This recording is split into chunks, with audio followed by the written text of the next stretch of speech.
नमस्कार, capital TV Bihar देख रहे हैं आप। आज इस स्पेशल स्टोरी में बात होगी वोटर लिस्ट की। पिछले कई दिनों से वोटर लिस्ट को लेकर बवाल देखने को मिल रहा है, जिसमें बवाल मचाने वाली लिस्ट में सबसे ऊपर नाम राजद नेता तेजस्वी यादव का नजर आ रहा है, जिन्होंने मुख्यमंत्री की कुर्सी पाने के लिए बिहार की जनता को गुमराह करने की कोशिश की है। तो क्या बोला तेजस्वी यादव ने और क्या है पूरा विवाद, बताएंगे आपको विस्तार से।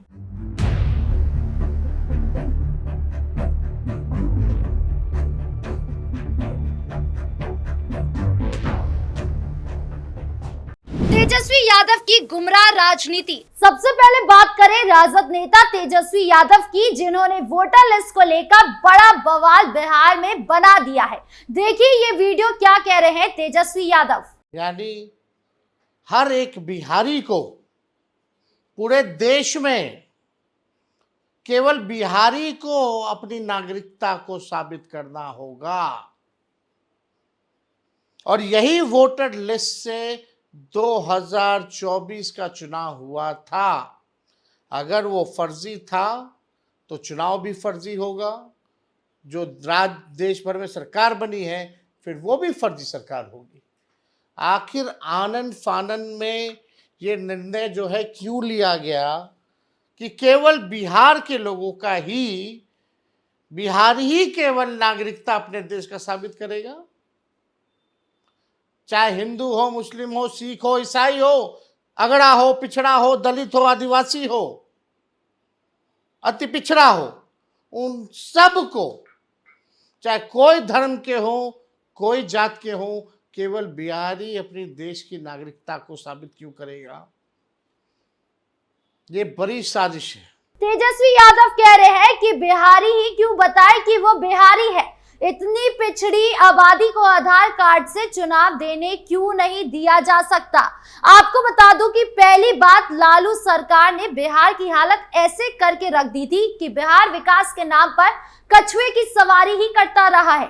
और क्योंकि बिहार में वेरिफिकेशन पर कभी जोर ही नहीं दिया गया, इसीलिए कभी पता ही नहीं चल पाया कि पलायन करके सिर्फ बिहार के बाहर ही नहीं जा रहे हैं, बल्कि बिहार के अंदर भी लोग आ रहे हैं, जैसे कि रोहिंग्या हुए या बांग्लादेशी हुए। और रहते रहते इनकी तादाद इतनी बढ़ गई है कि आज की डेट में इनकी संख्या 50 लाख से ऊपर पहुंच गई है। और क्योंकि वो इतने सालों से बिहार में रह रहे हैं, इसीलिए उनके पास फर्जी तरीके से बनाए आधार कार्ड भी है।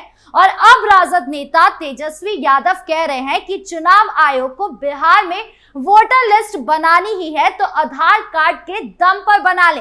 लेकिन राजद नेता को यह नहीं पता है कि आधार कार्ड के दम पर बिहार में चुनाव नहीं किए जा सकते, क्योंकि बिहार में बांग्लादेशी और रोहिंग्या भी रहते हैं जिनके पास फर्जी आधार कार्ड मिल सकते हैं। लेकिन भला इन बातों से तेजस्वी यादव को क्या फर्क पड़ता है? ये सब तो बिहार को जानने और पढ़ने वाली बात है, और उन्होंने तो 10वीं के बाद पढ़ाई ही नहीं की, इसीलिए सिर्फ बातें बना रहे हैं। आपको बता दें कि तेजस्वी यादव ने और क्या कुछ कहा। बिहार में मतदाता सूची के विशेष गहन पुनरीक्षण यानी कि SIR पर आरजेडी नेता तेजस्वी यादव ने प्रेस कॉन्फ्रेंस कर चुनाव आयोग से सवाल पूछे हैं। उन्होंने कहा कि 5 जुलाई को हमने चुनाव आयोग से मुलाकात की थी और उनके सामने अपने सवाल रखे थे। चिंता की बात यह है कि अभी तक हमें चुनाव आयोग से कोई स्पष्टता नहीं मिली है। आप सभी जानते हैं कि बिहार चुनाव आयोग केवल डाकघर की तरह काम करता है और उसे जवाब देने का कोई अधिकार नहीं है। कल चुनाव आयोग ने 3 अलग अलग निर्देश जारी किए। इससे साबित होता है कि वो भ्रमित है। तेजस्वी यादव ने कहा कि आयोग के विज्ञापन में कुछ और निकलता है और आदेश कुछ और निकाला जाता है। विज्ञापन में कहा जाता है कि बिना दस्तावेज के भी गणना प्रपत्र भर कर जमा करें, लेकिन आदेश विरोधी भाषा निकल जाता है। विज्ञापन और आदेश में भारी अंतर है। नया वोटर कार्ड बनाने के लिए फॉर्म 6 का मानक आधार कार्ड है, लेकिन पुनरीक्षण में आधार कार्ड आखिर मान्य क्यों नहीं है? आयोग हमारी शंकाओं का बिंदुवार जवाब दे, इसका राजनीतिक दुरुपयोग निष्पक्षता से रोकने का उपयोग करे। उन्होंने कहा कि जो लोग इस काम में लगाए गए हैं वो लोग कौन हैं, सरकारी या गैर सरकारी कर्मचारी, इनकी सूची आयोग को जारी करनी चाहिए। वहीं उन्होंने बिहार में अपने गठबंधन को लेकर भी कहा कि हमारा गठबंधन चुनाव आयोग की ओर से जारी विरोधाभासी निर्देशकों और विज्ञापनों पर गहरी चिंता व्यक्त करता है। वहीं कांग्रेस ने भी कहा कि आयोग पूरी तरह से कंफ्यूज है, उनको समझ नहीं आ रहा है कि कौन सा निर्णय लिया जाए और कौन सा ना लिया जाए। उसने दावा किया कि बिहार में 9 जुलाई को चक्का जाम किया जाएगा और इस चक्का जाम में पार्टी के वरिष्ठ नेता राहुल गांधी भी शामिल होंगे। आरजेडी के आरोपों को लेकर बीजेपी नेता सैयद शहनवाज हुसैन ने कहा कि चुनाव से पहले मतदाता सत्यापन नियमित था, लेकिन अब मनोज झा और महुआ मोइत्रा सुप्रीम कोर्ट चले गए हैं। इससे क्या फर्क पड़ता है? मतदाता सत्यापन लागू करना फायदेमंद होगा क्योंकि इससे केवल वैध मतदाता ही पात्र रहेंगे। बिहार के मतदाताओं में कोई भ्रम नहीं है, लेकिन आरजेडी और कांग्रेस भ्रम पैदा करने की कोशिश करते हैं, खासकर मुस्लिम मतदाताओं में। ये लोग उन्हें डरा रहे हैं और उनका वोट रद्द हो जाएगा, डरने की कोई बात नहीं है। गिरिराज सिंह ने किया पलटवार। राजद नेता बिना सर पैर के ऐसे बयान दे रहे हैं जिसको लेकर बिहार की जनता गुमराह हो रही है। हालांकि केंद्रीय मंत्री गिरिराज सिंह ने तेजस्वी यादव का पलटवार करते हुए ऐसा बयान दिया है कि अब तेजस्वी यादव ही मुंह छुपाए घूम रहे हैं। दरअसल बिहार में मतदाता सूची के विशेष गहन पुनरीक्षण पर घमासान मचा हुआ है। विपक्ष इसे केंद्र की एनडीए सरकार की साजिश बता रहा है। वहीं अब इसको लेकर केंद्रीय मंत्री गिरिराज सिंह ने नेता प्रतिपक्ष तेजस्वी यादव पर पलटवार किया है। उन्होंने कहा कि तेजस्वी आशंका जता रहे हैं कि उनकी पत्नी का नाम भी मतदाता सूची से कट सकता है। ऐसे में वो जानना चाहते हैं कि पहले तो इस बात की जांच होनी चाहिए कि राजश्री यादव कैसे बिहार की वोटर बनी है। गिरिराज सिंह ने तेजस्वी यादव पर हमला करते हुए कहा कि नेता प्रतिपक्ष खुद को समाजवादी कहते हैं, लेकिन ये कैसा समाजवाद है जहां शादी के बाद अपनी पत्नी का नाम ही बदल दिया है। उन्होंने कहा कि तेजस्वी की पत्नी राजश्री क्रिश्चियन है, इसीलिए उनका नाम बदल दिया गया। ऐसे में वो जानना चाहते हैं कि इसकी क्या जरूरत थी, क्या क्रिश्चियन होना गुनाह है? तेजस्वी यादव जी अपने आप को कहते हैं कि मैं समाजवादी हूँ, ये ढोंग कैसा? अपनी पत्नी का नाम क्यों बदले? अगर थी क्रिश्चियन तो थी, क्या दिक्कत है? क्रिश्चियन होना कोई गुनाह है? इसीलिए मैं कहता हूं कि तेजस्वी जी की पत्नी का ही वोटर लिस्ट की जांच होनी चाहिए, वो किस तरह से वोटर बनी। केंद्रीय मंत्री गिरिराज सिंह ने कहा कि तेजस्वी यादव लगातार मतदाता सूची विशेष गहन पुनरीक्षण का विरोध कर रहे हैं।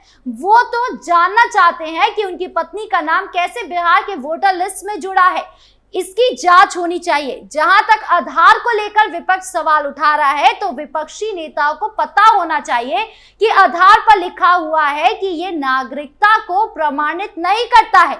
बीजेपी नेता ने कहा कि विपक्ष मतदाता सूची पुनरीक्षण से डर क्यों रहा है? क्या घुसपैठियों और रोहिंग्यों को भारत का नागरिक बना देना चाहिए? उन्होंने कहा कि जिन लोगों ने 1986 से पहले जन्म लिया है उसे इलेक्शन कमीशन ने भारत का नागरिक माना है।